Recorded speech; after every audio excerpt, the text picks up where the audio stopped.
Hello दोस्तों, welcome to the layman वे, जहाँ पे हम यूपीएससी प्रिपरेशन से रिलेटेड आपके की कंसेप्ट को क्लियर करते हैं। और दोस्तों, हमारा मकसद ये है कि हम ज़्यादा से ज़्यादा लोगों तक क्वालिटी एजुकेशन पहुँचा पाएँ, ताकि वो लोग जिनके पास रिसोर्सेज की कमी है वो भी आगे बढ़ें और इस देश में कुछ अच्छा करें। और आप भी हमारे साथ हमारी जर्नी में जुड़ सकते हैं इस वीडियो को लाइक करके, शेयर करके और चैनल को सब्सक्राइब करके। तो ज़्यादा से ज़्यादा लोगों तक ये वीडियो पहुँचाइए ताकि हम मिल के कुछ डिफरेंस क्रिएट कर पाएँ। और अगर आपको कोई भी हेल्प की ज़रूरत है तो आप हमको कमेंट सेक्शन में बता सकते हैं। आपको फ्री मटेरियल और फ्री कोर्सेज जाके हमारी वेबसाइट पे मिल जाएंगे www.thelaymanway.com, और हमारे टेलीग्राम ग्रुप पे भी मिल जाएंगे, जहाँ पे हम डेली MCQs और डेली मोटिवेशन लेके आते हैं ताकि आपकी मदद हम कर सकें यूपीएससी को क्लियर करने में। तो चलिए आज का लेक्चर स्टार्ट करते हैं और आगे बढ़ते हैं। तो चलिए आगे कंटिन्यू करते हैं अपना लेक्चर। और इस लेक्चर की PDF आपको हमारे टेलीग्राम चैनल पे और वेबसाइट पे मिल जाएगी, तो वहाँ पे जाके आप इसको डाउनलोड कर सकते हैं। अब इन्वायरमेंट के हमने स्टार्ट किए थे करंट अफेयर्स, तो थोड़े स्पीशीज़ देख लेते हैं कौन कौन से स्पीशीज़ न्यूज़ में थे। तो पहला है lantana camara. What is lantana camara? It is an invasive species. तो देखो, नाम जो है, नाम के साथ उसका एसोसिएशन भी याद करना ज़रूरी है। जैसे पिछली बार पूछ लिया था ना कि रेड हेडेड कुछ स्टार्ट कौन सी है, रेड हेडेड स्टार्ट ऐसे पूछ लिया था पिछले प्रीलिम्स में कि it is a bird species या क्या है XYZ। तो इस टाइप से भी पूछ लेते हैं। तो बेसिक्स तो कम से कम आपको याद रहना चाहिए कि भाई ये जो नाम आ रहा है लैंटना कैमेरा, ये क्या है? This is a invasive species. तो ये वर्ल्ड का सबसे डेडलीस्ट 10 वर्स्ट इन्वेजिव स्पीशीज़ में आता है। हाई टेम्परेचर और हाई मॉइस्चर को ये टॉलरेट कर लेता है, तो उससे भी इसको हम भगा नहीं सकते। तो आपको याद रखना है कि ये जो लैंटना कैमेरा है ये क्या है? It is an invasive species. ठीक है, उसके बाद आगे बढ़ते हैं और मैंड्रिन डक की बात करते हैं। So this is a mandarin duck. तो मैंड्रिन डक क्या है? ये एक बर्ड है, राइट? तो आपको याद रखना है it is a migratory bird. Migratory bird है, ये याद रखना है। कहाँ पे ब्रीड करती है? Russia, Korea, Japan and parts of China, यहाँ पे ये मिलती है। रिसेंटली इसको इंडिया में स्पॉट किया गया था। कहाँ पे? मगुरा मोटापोंग वेटलैंड में, जो कि दिब्रू सैखोवा नेशनल पार्क के मतलब काफ़ी पास है। It is an important bird area. तो वहाँ पे इसको स्पॉट किया गया था, तो इसीलिए न्यूज़ में थी। और इसलिए आपको ये याद रखना है कि मैंड्रिन डक क्या है? It is a migratory bird. कहाँ से आती है ये? रशिया, कोरिया, जापान और चाइना में ये ब्रीड करती है। रिसेंटली असम के मगुरी मोटापुंग वेटलैंड में इसको पाया गया, स्पॉट किया गया। और आपको ये भी याद रखना है कि ये मगुरी क्या है? इट इज़ अ वेटलैंड, है ना? इट इज़ अ वेटलैंड इन असम। और ये किसके पास है? दिब्रू सैखोवा नेशनल पार्क के पास में है, जो कि ऑल्सो असम में है। उसके बाद कोयलाकांत के बारे में बात करते हैं। What is coelacanth? It is a fish. तो ये याद रखना है आपको, इट इज़ अ फिश। ये किसका नाम है? फिश। तो ये बहुत ही पुरानी फिश है, मतलब जब डायनासोर्स थे तब के टाइम की है ये, और उसके भी फॉसिल्स डिस्कवर हुए हैं, तो इसीलिए इट वॉज इन न्यूज़। तो कोयलकांत क्या है? कोई ये वर्ड आ जाए coelacanth, what is it? It is a giant fish. उसके बाद आगे बात करते हैं हम हिमालयन सीरो की। What is who is Himalayan serow? तो ये है हिमालयन सीरो अपने। तो ये इस टाइप का देखते हैं, ये हिमालयन सीरो। तो हिमालयन सीरो क्या है? ये दे आर हर्बीवोर्स, है ना? घास खाते हैं, बेसिकली घास पत्तियों पे जीते हैं। और आपको ये मिलेंगे 2000 मीटर से 4000 मीटर की ऊंचाई पे। हिमालयाज़ के एल्टीट्यूड ऐसे भी हाई होते हैं, तो 2000 मीटर से 4000 मीटर्स में मिलेंगे। IUCN स्टेटस क्या है? वल्नरेबल है। ये याद रखना है आपको, ये क्या है? वल्नरेबल है। This is vulnerable. और साइट्स के अपेंडिक्स शेड्यूल 1 में आते हैं, किसके? WPA के। तो WPA के शेड्यूल 1 में आते हैं। IUCN स्टेटस क्या है? वल्नरेबल। ठीक है, उसके बाद आते हैं हम 3 बैंडेड रोज फिंच की बात करते हैं। Again this is a 3 banded rose finch. क्या है ये एक बर्ड है, जैसा कि दिख रहा है हमको। 3 बैंडेड रोज फिंच क्या है? एक बर्ड है। कहाँ पे मिलती है ये? बेसिकली अभी इसको रिसेंटली स्पॉट किया गया था अरुणाचल प्रदेश में। अरुणाचल प्रदेश के जो सेला पास है वहाँ पे इसको स्पॉट किया गया। तो बेसिकली कॉनिफेरस फॉरेस्ट वगैरह इन सब रीजन्स में ये मिलती है। देखो कॉनिफेरस टाइप के दिख रहे हैं ना, ये जहाँ पे बैठी हुई है ये, तो इस टाइप के इस पे मिलती है वेजिटेशन पे। उसके बाद आगे बढ़ते हैं, तो ये याद रखना रेड क्या है ये? Red banded 3 banded rose finch. This is a bird. कहाँ पे मिलती है? कॉनिफेरस टाइप के जहाँ वेजिटेशन होते हैं। अभी रिसेंटली इसको सेला पास में स्पॉट किया गया था, तो ये आपको याद रखना है। उसके बाद आगे बढ़ते हैं और रेड एल्गल सीवीड स्पीशीज़ की बात करते हैं। तो हाइफना इंडिका ये नाम है basically red algal seaweed species का। Were discovered in Kanyakumari Tamil Nadu and Somnath Patan and Shivrajpur in Gujarat. तो ये आपको याद रखना है कि ये जो हाइफना इंडिका है ये क्या है? ये एक रेड एल्गल सीवीड स्पीशीज़ है। तो ये आपको याद रखना है कहाँ पे स्पॉट किया गया? तमिलनाडु में। तो hypnea bullata was discovered from Kanyakumari and Diu islands of Daman and Diu. तो ये भी याद करें, दोनों ही क्या है, ये जो हाइपना बुलेटा और इंडिका है, these are both red algal seaweed species. Tamil Nadu और गुजरात के कोस्ट पे इनको, गुजरात और ये दमन एंड दीव वाला जो कोस्ट है वहाँ पे इसको स्पॉट किया गया। तो ये आपको याद रखना है। एक्चुअली बेसिक एसोसिएशन याद रखो कि है क्या, ये रेड एल्गे स्पीशीज है। कौन? हाइपना इंडिका और हाइपना बुलेटा क्या है? रेड एल्गी स्पीशीज है। तो इन सब के भी आप जो जैसा नाम से जिसमें पता नहीं चल रहा है, जैसे मैंड्रिन, जैसे ये लैंटना कैमरा नहीं पता चल रहा क्या है, कुछ भी हो सकता है, साइंटिफिक नेम हो सकता है किसी का। तो ये आप एसोसिएशन याद रखो कि भाई इन्वेजिव स्पीशीज है, कोई बर्ड या वैसा कुछ नहीं है ना। मैंड्रिन डक एक बर्ड है, उसके बाद कोयल कान जैसे ये नहीं पता चलेगा, दिस इज अ फिश, है ना। तो इस टाइप से हमको याद रखना है। ये 3 banded rose finch it is also a bird, तो आपको याद रखना है। उसके बाद आगे बढ़ते हैं, प्रोटेक्टेड एरिया इन न्यूज़ की बात करते हैं। प्रोटेक्टेड एरिया इन न्यूज़ की बात करते हैं तो सबसे पहला प्रोटेक्टेड एरिया जो आता है दैट इज़ भगवान महावीर वाइल्ड लाइफ सेंचुरी। एक मिनट रुको जाओ, उसको ब्लैक कर देते हैं हम लोग, फिर से एक बार ब्लैक कर देते हैं, नहीं तो दिक्कत हो जाएगा। भगवान महावीर वाइल्ड लाइफ सेंचुरी, भगवान महावीर वाइल्ड लाइफ सेंचुरी कहाँ है भाई, बताओ कहाँ पर है? भगवान महावीर सब मैं नहीं बताऊँगा, अब आप कमेंट करके बताओगे कहाँ पे है ये Bhagwan Mahavir wildlife century. Although थोड़े स्लाइड्स बाद आ जाएगा, बट स्टिल अगर देख रहे हो तो पॉज करो वीडियो और बताओ कि कहाँ पर है ये Bhagwan Mahavir wildlife sanctuary. तो it is a home to the famous Dudhsagar waterfalls, है ना, जहाँ से दूध सागर वाटरफॉल्स बहती हैं, एंड द डेविल्स कैनियन। तो कोई पूछ ले कि डेविल्स कैनियन और दूध सागर वाटरफॉल से ऐसे दे देते हैं, दूध सागर वाटरफॉल यहाँ पे नेशनल पार्क दे देंगे, तो मैच करो। तो उस टाइप से आपको याद रखना है कि भगवान महावीर वाइल्ड लाइफ सेंचुरी के अंदर हैं ये क्या, दूध सागर वाटरफॉल्स और डेविल्स कैनियन। फॉरेस्ट की बात करें तो क्या किस टाइप के फॉरेस्ट मिलते हैं यहाँ पे? ट्रॉपिकल एवरग्रीन फॉरेस्ट मिलते हैं, सेमी एवरग्रीन फॉरेस्ट मिलते हैं और मॉइस्ट डेसिडियस फॉरेस्ट मिलते हैं। उसके बाद फौना की बात करें तो deer, sambar, spotted deer, hog, mouse deer, barking deer, tiger, leopard, cat, panther, lesser Indian civet, wild dog, hyena, sloth bear, jackal, bonnet macaque, slender loris, scaly anteater, giant squirrel, flying squirrel, ये सब यहाँ पे मिलते हैं। उसके बाद flora की बात करें तो फ्लोरा में क्या क्या मिलते हैं? टर्मिनालिया, क्या नाम है, इतना बेकार सा नाम क्यों है ये, लगरस्ट्रोमिया, जाइलिया एंड दलबर्गिया, टिम्बर ट्रीज बोलते हैं इसको, दलबर्गिया को। तो ये सब आपको थोड़ा बहुत पता होना चाहिए, ऐसे रटने मत बैठ जाना, बट हाँ मतलब ऐसे पता होना चाहिए कि किस टाइप के यहाँ पे स्पीशीज़ हैं। जैसे डियर वियर काफ़ी है यहाँ पे ना, हॉग, माउस, बार्किंग डियर, तो ये सब काफ़ी है यहाँ पे। और अगर कोई ऐसा स्पीशीज़ है जो इंडेंजर्ड है या वल्नरेबल है, जैसे लेपर्ड वगैरह है ना, लेपर्ड, टाइगर, बॉनेट मकाओ भी मिलता है, इस टाइप से फ्लाइंग स्क्वायरल है, ये सब थोड़ा बहुत याद रखना। अब ये तो टर्मिनिया और ये सब क्या याद रखोगे, थोड़ा बहुत दिमाग में रख लेना कि इस टाइप का फ्लोरा मिलता है यहाँ पे। उसके बाद आते हैं Shatrunjaya hills reserve forest area, कहाँ पर है? गुजरात में, है ना। शत्रुंजय हिल्स रिजर्व फॉरेस्ट कहाँ पर है? गुजरात में। एशियाटिक लॉयंस यहाँ पे मिलते हैं, और आपको ये पता ही होगा कि एशियाटिक लॉयंस वर्ल्ड में सिर्फ गिर नेशनल पार्क में मिलते हैं, है ना, ये भी आपको पता होना चाहिए।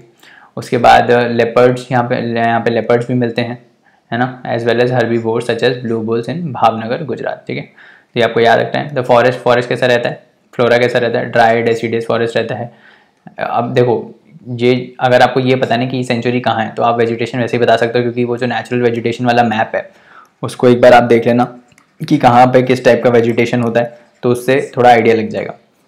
तो अलग से याद करने की ज़रूरत नहीं है। नेचुरल वेजिटेशन वाला जो मैप है उसको एक बार खोलो और उसके साथ साथ इसको पढ़ो, या फिर उसको पढ़ लोगे तो और ये पता होगा कि कहाँ पर है, गुजरात वाला एरिया है, तो ये वाला जो कोस्ट है यहाँ पे कैसा रहता है, तो वेजिटेशन तो बता दोगे, है ना। उसके बाद आते हैं वेम्बनाड लेक पे। वेम्बनाड लेक कहाँ पर है? केरला में। यहाँ पे वो स्नेक बोट रेस होती है, हमको पता ही है। वेटलैंड ऑफ इंटरनेशनल इंपॉर्टेंस है, और ये लार्जेस्ट लेक है केरला में और लॉन्गेस्ट है इंडिया में, तो ये आपको याद रखना है। लॉन्गेस्ट है इंडिया में, लार्जेस्ट है केरला में। उसके बाद कुमारकोम बर्ड सेंचुरी जो है वो इसके ईस्ट कोस्ट पर लोकेटेड है। कुमारकोम, ये याद रखना है आपको, कुमारकोम बर्ड सेंचुरी कहाँ है? वेम्बनाड लेक के ईस्ट कोस्ट पे। उसके बाद आगे बढ़ते हैं और बांधवगढ़ टाइगर रिजर्व के बारे में बात करते हैं। कहाँ है? एमपी में है बांधवगढ़ टाइगर रिजर्व, है ना। किसके लिए फेमस है? रॉयल बंगाल टाइगर्स के लिए। तो ये आपको याद रखना है। बांधवगढ़ कहाँ है? मध्य प्रदेश में। किसके लिए फेमस है? रॉयल बंगाल टाइगर्स के लिए। फिर ये क्या है? नोंगखिलम वाइल्ड लाइफ सेंचुरी, नाम से पता चल रहा है कोई नॉर्थ ईस्ट का नाम है ना, तो मेघालय में है बेसिकली ये नोंगखिलम वाइल्ड लाइफ सेंचुरी। तो यहाँ पे क्या है, क्या रिकॉर्ड किया गया? यहाँ पे इंडिया का पहला बैम्बू ड्वेलिंग बैट जो है वेस्टिकीडिक्स, इसको रिकॉर्ड किया गया, तो बस इसीलिए न्यूज़ में था ये, है ना। इट्स इन रेपुरी district of Meghalaya and it is one of the best protected areas in the north east. तो कहाँ है ये? मेघालय में है। क्यों आया न्यूज़ में? क्योंकि यहाँ पे बैट्स डिस्कवर हुए हैं, बैम्बू ड्वेलिंग बैट्स। उसके बाद आगे बढ़ते हैं और करलापत वाइल्ड लाइफ सेंचुरी के बारे में बात करते हैं। ये कहाँ पर है? ये उड़ीसा में है। कहाँ पर है ये? उड़ीसा में। तो करलापत वाइल्ड लाइफ सेंचुरी कहाँ है? उड़ीसा में है। यहाँ पे क्यों न्यूज़ में था? क्योंकि यहाँ पे 6 एलिफेंट्स जो हैं उनकी डेथ हो गई थी। किस वजह से डेथ हो गई? हेमोराजिक सेप्टिसीशिया से, है ना, हेमोराजिक सेप्टिसीशिया से डेथ हो गई। क्या है ये haemorrhagic septicaemia? Again important bacterial disease है ना, ये भी पूछ लेते हैं कि हेमोराजिक सेप्टिसीशिया क्या है। बैक्टीरियल डिसीज़ है, वायरल डिसीज़ है, वायरस से होती है, पैरासाइट से होती है, किससे होती है? तो ये भी आपको याद रखना है कि it is cause by a bacteria. तो बैक्टीरियल डिसीज़ है which infects the animals that come in contact with the contaminated water और सॉइल। तो कंटेमिनेटेड वाटर और सॉइल के कॉन्टैक्ट में आने से ये हो जाती है। उसके बाद फोना देख लेते हैं। यहाँ पे करलापत वाइल्ड लाइफ सेंचुरी में कौन कौन से फोना मिलते हैं? तो लेपर्ड मिलता है, गौर मिलता है, सांभर मिलता है, नीलगाय मिलती है, बार्किंग डियर मिलता है, माउस डियर मिलता है, सॉफ्ट क्लॉज ऑटवा मिलता है। तो ये सब आपको याद रखना है। यहाँ पे कौन सा वाटरफॉल लोकेटेड है? फुरली झरन वाटरफॉल। तो देखो अभी पीछे हमने वाटरफॉल पढ़ा था ना, एक दूध सागर। तो देखो दो ऑप्शन तो ऐसे ही बन गए आपके। यहाँ पे दे देगा आपको क्या नाम था इसका यार, भगवान महावीर वाइल्ड लाइफ सेंचुरी, है ना। यहाँ पे वाटरफॉल्स दे देगा, वाटरफॉल्स यहाँ पे दूध सागर आ जाएगा। फिर यहाँ पे आ जाएगा करलापत में आपका आ जाएगा फुरली झरन, है ना, फुरली झरन। फिर ऐसे करके आपको मैच द फॉलोइंग करा देगा, है ना, फिर बोलेगा मैच करो इस टाइप से। तो आपको पता होना चाहिए कि करलापत वाइल्ड लाइफ सेंचुरी में क्या है? फुरलीजन वाटरफॉल है। और भगवान महावीर में कौन सा था? दूध सागर, है ना। उसके बाद सिम्पलीपल बायोस्फीयर रिजर्व की बात करते हैं। ये भी उड़ीसा में है। It is also national park भी है और एक टाइगर रिजर्व भी है ना। तो ये भी आपको याद रखना है, नेशनल पार्क भी और टाइगर रिजर्व भी है। यूनेस्को की लिस्ट में है ये। क्रिटिकल बायोस्फीयर रिजर्व जो है यूनेस्को की, उसकी लिस्ट में है ये। यहाँ पे लार्जेस्ट जोन है सॉल फॉरेस्ट, सॉल ट्रीज का इंडिया में, है ना। तो ये आपको याद रखना है। What is sal? Sal is a deciduous deciduous tree, ठीक है। तो ये आपको याद रखना है, टीक, सॉल, है ना, ये सब। तो यहाँ पे सिम्पलीपाल में क्या है? सॉल का लार्जेस्ट आपको एरिया मिलेगा, लार्जेस्ट जोन मिलेगा। फोना अगर हम बात करें तो फोना में कौन कौन है? ब्लैक पैंथर्स हैं, 4 हॉर्न एंटीलोप हैं, चौसिंगा जिसको बोलते हैं, है ना, 4 सिंगा, 4 हॉर्न मतलब 4 सिंगा। उसके बाद टाइगर है, एलिफेंट है, जाइंट स्क्वेरल है, मगर क्रोकोडाइल है। तो ये सब आपको यहाँ पे मिलेगा, कहाँ पे? फोना में। उसके बाद फ्लोरा की बात करें तो एरिया मेघनासिस है ना, एंड टाइना हुकरनिया आर 2 एंडेमिक ऑर्चिड्स। ये क्या है? ऑर्चिड्स की स्पीशीज है। तो देखो अगेन फिर इस टाइप से ये नाम पूछ लेंगे, क्योंकि देखो ये सब बेकार सा जो नाम होता है ना, इसका कोई आइडिया नहीं लग पाता। आप इसमें तुक्के नहीं मार पाओगे कि ये क्या है ना, तुक्के नहीं पड़ेंगे इसमें। तो आपको पता होना चाहिए कि भाई जो एरिया करके कुछ था न्यूज़ में, ये क्या है? ऑर्चिड की स्पीशीज़ है ना, ऑर्चिड की स्पीशीज़ है। क्योंकि इससे क्या ही बताओगे आप, कोई स्पीशीज़ का नाम दे देगा तो आप नहीं गेस कर पाओगे, है ना। तो ये आपको पता होना चाहिए कि एरिया मेघनासिस जो है वो क्या है?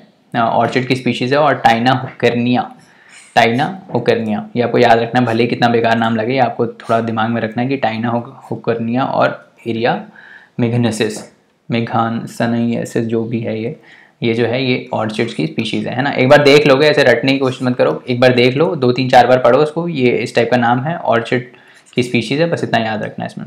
ट्राइब्स कौन कौन सी मिलती हैं यहाँ पे? खारिया, भूमिजा, बथुडी, कोल्हा, गोंडा, संथल और मनकाडिया। तो ये सब ट्राइब्स आपको याद रखनी है, ये सब ट्राइब्स यहाँ पे मिलती हैं। एक काम करना, ये जो ट्राइब्स है ना, इनके बारे में जाके थोड़ा पढ़ लेना घर पे कि क्या है ये ट्राइब्स, है ना, क्योंकि ट्राइब्स के बारे में भी क्वेश्चन आ जाते हैं कभी बार। उसके बाद आगे बढ़ते हैं और सिरविलीपुथुर मेघमलाई टाइगर रिजर्व की बात करते हैं। सिरविल नाम से क्या पता चल रहा है? साउथ इंडिया में का कहीं होगा, है ना। तो साउथ इंडिया में कहाँ पर है? तमिलनाडु में।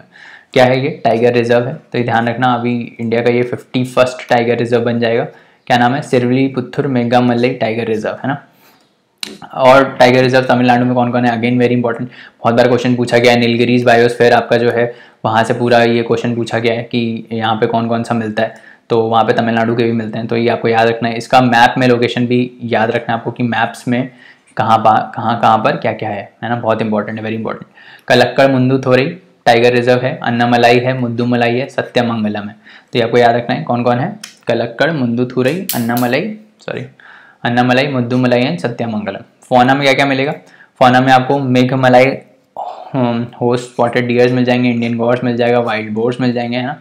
उसके बाद सिल्वेरीपुथुर होस्ट ग्रिजल्ड जाइंट स्क्वेरल्स। तो देखो मेघमलाई में कौन कौन है? मेघमलाई में डियर्स हैं, गॉर्स है और वाइल्ड बोर्स हैं। और सिल्वेरीपुथुर जिसकी हम बात कर रहे हैं, दो है ना, दो रीजन है यहाँ पे, सिल्वेरीपुथुर और मेघमलाई।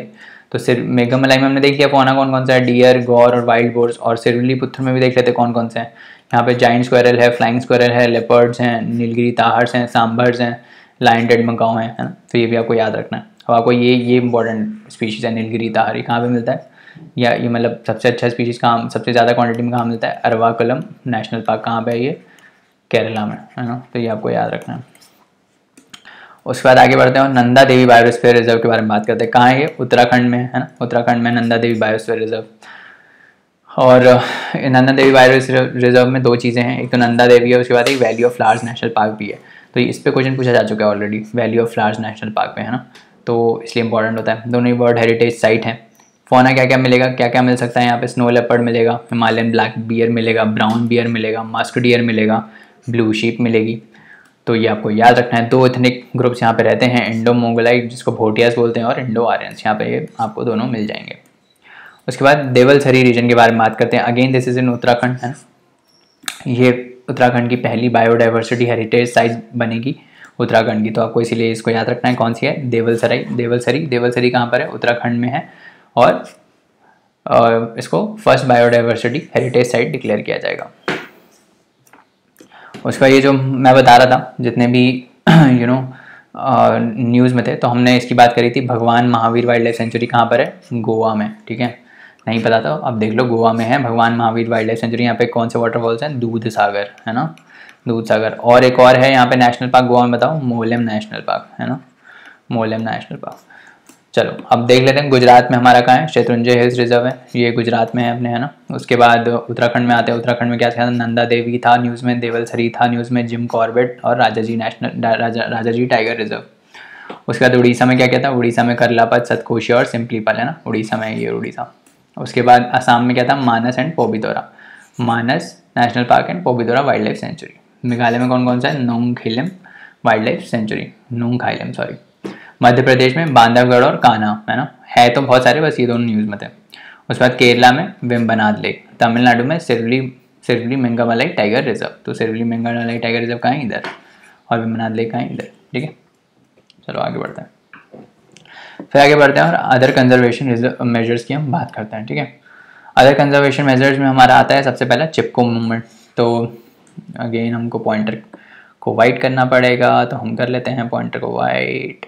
चलो, तो चिपको मूवमेंट के बारे में बात करते हैं, है ना। चिपको मूवमेंट क्या था कि भाई ये जैसे ये देख रहे हो आप, वुमेन है, ये चिपक गई थी ट्रीज से। क्यों चिपक गई थी ट्रीज से? ताकि ट्रीज को काटने से बचाया जा सके। तो ये इनिशियली बहुत पुराना है, मतलब 18th सेंचुरी में अमृता देवी करके नाम था इनका, है ना, जिन्होंने ये कैंपेन स्टार्ट किया था। तो उस समय जो प्रिंस थे, है ना, जो किंग थे जोधपुर के, उन्होंने बोला था कि भाई आप जाके ट्रीज काट दीजिए ये वाले, है ना, उनको कुछ ज़रूरत था। तो ये लोग जाके चिपक गए थे, क्योंकि इनका लाइवलीहुड ही इसी पे डिपेंड करता था, है ना। तो फिर ये सब हुआ था। उसके बाद अगेन ये स्टार्ट वहाँ से हुआ था। उसके बाद again it came to Bishnoi community. Bishnoi community जो है राजस्थान की, उन्होंने बहुत सारे एफर्ट्स लिए इसी मूवमेंट को आगे कंटिन्यू करने के लिए, चिपको आंदोलन जिसको बोला गया। उसके बाद ये कंटिन्यू होता आ रहा है वहाँ से। तो ये है क्या? Chipko movement basically non violent agitation है, 1973 में स्टार्ट हुआ था against the felling of trees, है ना। It was initiated by Sunderlal Bahuguna in 1973। तो ये ध्यान रखना, ये जो मूवमेंट है चिपको मूवमेंट, ये सुंदरलाल भगोना ने 1973 में स्टार्ट किया था। बट ये जो कंसेप्ट है ये it comes from very back, मतलब बहुत पुराना है। जैसे कि मैं बता रहा था, ये अमृता देवी और इन्होंने इस टाइप से ट्रीज़ को चिपक के जो है ट्रीज़ को बचाया था। तो इतना पुराना है ना। तो इसमें क्या हुआ? Collective mobilisation of women for the cause of preserving the forest. देख ही रहे हम, है ना। गांधीयन फिलॉसफी पे काम करता है कि भाई पीसफुल रेजिस्टेंस करेंगे, हम वायलेंस नहीं करेंगे, हम पीसफुल रेजिस्टेंस करेंगे। आपको मारना है, हमको मार दीजिए, राइट।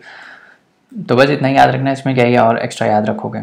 उसके बाद 2020 tree city of the world के बारे में बात करते हैं। हैदराबाद सिटी को अभी चूज़ किया गया है 120 tree cities of the world. तो it is the only Indian city to get such recognition. तो ऐसे न्यूज़ में आ जाए कि कौन सी ऐसी पहली सिटी बनी जिसको tree cities of the world में जगह मिली, that was Hyderabad and it is the only city from India, है। उसके बाद आगे बढ़ते हैं और द एनर्जी रिसोर्स इंस्टीट्यूट के बारे में बात करते हैं। तो वर्ल्ड डेवलपमेंट सस्टेनेबल समिट 2021 है ना, ये टेरी का है। TERI, what is TERI? The energy and resource institute. ये आपको याद रखना है। इसने क्या ऑर्गेनाइज किया? World sustainable summit 2021। तो टेरी के बारे में बात करते हैं। क्या है ये? इंडिपेंडेंट मल्टी डायमेंशनल ऑर्गेनाइजेशन है जो रिसर्च करती है, पॉलिसी करती है, कंसल्टेंसी और इम्प्लीमेंटेशन करती है एक्टिविटीज़ का। तो इट वॉज एस्टैब्लिश्ड ओरिजिनली है टाटा एनर्जी रिसर्च इंस्टीट्यूट, 1974 में इसको स्टैब्लिश किया गया था। मिशन क्या है कि भाई हम सस्टेनेबल फ्यूचर को बनाएंगे, है ना। कैसे बनाएंगे? कंजर्व करके और एफिशिएंट यूज़ करके एनर्जी का, with innovative ways of minimising and reusing waste, है ना। तो जैसे आप बिजली की खपत ज़्यादा कर रहे हो तो उसको ये लोग इफेक्टिव कर देंगे, इस टाइप से काम है इनका। सस्टेनेबल फ्यूचर की तरफ काम करता है एनर्जी को माइंड में रख के, मतलब एनर्जी के रिस्पेक्ट में जितनी भी चीज़ें होती हैं। जैसे आपने देखा होगा कि अब LED बल्ब आने लगे हैं ना, ये लोग कम एनर्जी लेते हैं। तो इस टाइप से जो सस्टेनेबल इनिशिएटिव्स हैं वो टेरी करती है। क्या करता है? Promoting efficient use of resources, increasing the access and uptake of sustainable inputs and practices, reducing negative impact on environment. Again very subjective statements है ना, जो आएगा तो सही करना है। उसके बाद आगे बढ़ते हैं और सी या इकोसिस्टम अकाउंटिंग के बारे में बात करते हैं। What is CEEA, SEE ecosystem accounting? एक इंटीग्रेटेड स्ट्रैटेजिक फ्रेमवर्क है। इसमें हम क्या करते हैं? इसमें हम डेटा लेते हैं बेसिकली। कौन सा डेटा? बायोफिजिकल डेटा हो गया। इकोसिस्टम सर्विसेज को मेजर करते हैं कि भाई जैसे मान लो हमने बहुत सारे फॉरेस्ट लगाए हैं ना, तो उससे कितना कार्बन डाइऑक्साइड अभी एब्जॉर्ब हो रहा है, कितना ऑक्सीजन एक्स्ट्रा जनरेट हुआ, इस टाइप से और इकोसिस्टम सर्विसेज में बैम्बू कितना आ रहा है। ये सब इकोसिस्टम सर्विसेज है ना, जिसको हम अकाउंट नहीं करते हैं। तो ये सारी सर्विसेज हो गई। प्यूरिफिकेशन ऑफ एयर, है ना, ये सब होती हैं इकोसिस्टम सर्विसेज में। तो ये सब को मेजर करता है ये। उसके बाद इकोसिस्टम एसेट्स में चेंजेस कैसे आ रहे हैं, है ना। जैसे भाई ट्रीज़ को मान लो, trees are an ecosystem asset, है ना। कितने ट्रीज़, कितना एफॉरेस्टेशन हुआ है, कितना डिफॉरेस्टेशन हुआ है, ये सब जो है इसको मेजर करता है। और वो ह्यूमन एक्टिविटी से कितना क्या लिंक है, ये सब पूरा एनालिसिस करता है। तो दैट इज सिया, है ना। चलो बाकी अगले लेक्चर में पढ़ते हैं ना, नहीं तो बड़ा हो जाएगा ये लेक्चर फिर। और चलिए आगे लेक्चर में पढ़ते हैं।